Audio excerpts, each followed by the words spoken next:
Well, basically, I saw The Friends of Eddie Coyle on TV, and it was a movie that had it just felt very real, you know. And I looked up the author online, and I found that he was a public prosecutor in Boston. He had been for 20 years, and he wrote novels on the side. And most of them were out of print, you know. So I just ordered them all off the internet, you know, from secondhand bookstores, and this was like the third one that arrived in the mailbox. And initially I thought of it as like just a straight, you know, like drama. And then two things happened. One, I realized that it was a story of an economic crisis, you know, in an economy that was basically supported by gambling. And the problem was due to a failure of regulation. It was about that and how they cleaned it up. And then I started to think about also, you know,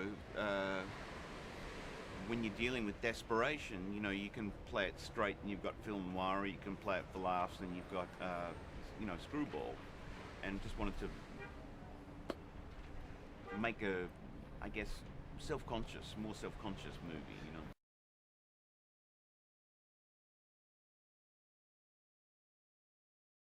They all wanted the parts that they got, or they didn't want them, but they did them anyway. I mean, we went to Richard and we offered him the, you know, the part of the lawyer, you know, the fixer, and he said no. And then he rang us back the next day and said, you know, I'll do it. I think I can do that. And Ray wanted to be Marky Trapman for some reason. I thought there might have been, but he really wanted to play that part. So, geez, okay.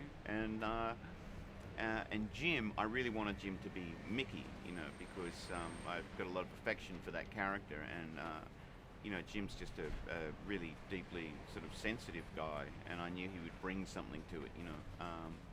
And then the others was just like a casting process, you know, it was just luck. It's a mixture, but mainly the book, I think. I think, you know, the character that changed the most was Brad, and Brad's character, Jackie, and probably Ben's character, you know, but mainly because Ben, you know, just can't remember his lines, so he makes stuff up, you know, and you work with it.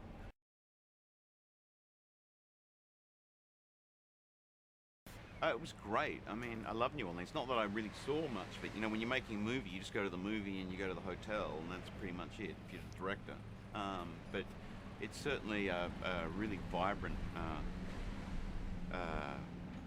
you know, America's amazing. It's just like so many different cultures, you know, existing side by side, and you know.